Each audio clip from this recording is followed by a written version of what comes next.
Birla Open Minds International School, Karimnagar. Nursery to grade 8th with IIT NEET Foundation. AC Campus, Dan Residential. Admissionలు జరుగుతున్నవి. BRS నేత మాజీ మంత్రి మల్లారెడ్డికి మళ్లీ ఎదురు దెబ్బ తగిలింది. షామీర్పేట మండలంలోని బొమ్రాసిపేట పెద్ద చెరువు FDL లో నిర్మించిన ప్రహరీ గోడను అధికారులు కూల్చేశారు. చెరువు FDL లో అక్రమ నిర్మాణాలు చేశారంటూ మల్లారెడ్డిపై ఫిర్యాదులు వచ్చాయి. దీంతో జేసీబీల సాయంతో చెరువులో నిర్మించిన ప్రహరీ గోడల్ని ఇరిగేషన్, రెవెన్యూ అధికారులు కూల్చేశారు. అలాగే పెద్ద చెరువును ఆక్రమించి నిర్మించిన మరికొన్ని నిర్మాణాలను కూల్చేశారు. నగర శివార్లలోని కుత్బుల్లాపూర్ మండలం జీడిమెట్ల గ్రామంలోని సుచిత్ర పరిధిలో సర్వే నెంబర్ 82, 83లలో మాజీ మంత్రి మల్లారెడ్డి ఇతరుల మధ్య నెలకొన్న భూ వివాదం తెలిసిందే. అయితే 2.5 ఎకరాల భూమి తనదేనంటూ మల్లారెడ్డి ఆయన అల్లుడు రాజశేఖర్ రెడ్డి వాదిస్తున్నారు.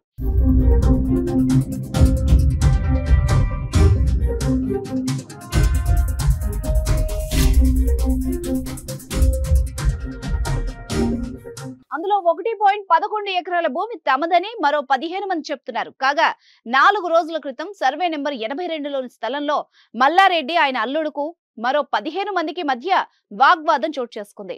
ఒక్కొక్కరు 400 గజాల చొప్పున గతంలో భూమిని కొనుగోలు చేశామని కోర్టు సైతం తమకు అనుకూలంగా తీర్పిచ్చిందని ఆ 15 మంది చెప్తున్నారు. అయితే ఆ స్థలంపై కోర్టు ఆర్డర్ ఉన్నందువల్ల స్థలంలో ఎలాంటి గొడవలు చేయొద్దని ఇరు వర్గాలకు పోలీసులు సర్ది చెప్పారు. అయితే మల్లారెడ్డి అనుచరులు తమను భయపెడుతున్నారని పోలీసులకు ఆ 15 మంది సభ్యులు ఫిర్యాదు చేశారు. ఈ భూముల వివాదం ఇంకా కొనసాగుతోంది. ఈ విషయంపై బుధవారం మల్లారెడ్డి బాధితులు మీడియా సమావేశాన్ని నిర్వహించారు. మరోసారి మల్లారెడ్డిపై బాధితులు సంచలన ఆరోపణలు చేశారు.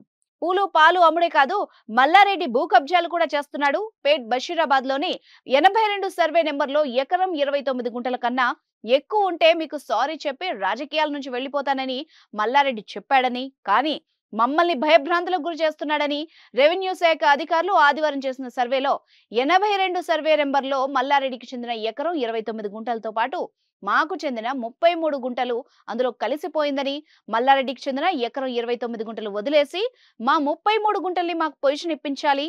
మల్లారెడ్డి రాజశేఖర్ రెడ్డి ముందే ఈ సర్వే జరిగింది.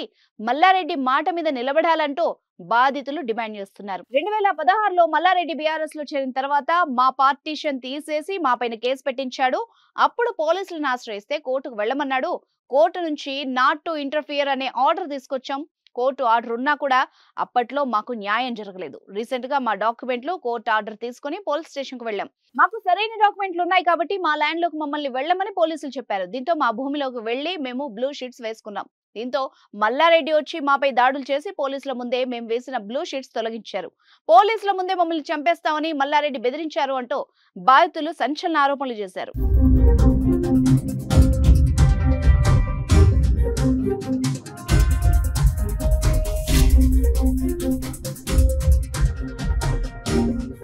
సుమన్ టీవీలో మీ పర్సనల్ అండ్ బిజినెస్ ప్రమోషన్స్ కోసం కింది నెంబర్కి కాంటాక్ట్ చేయండి.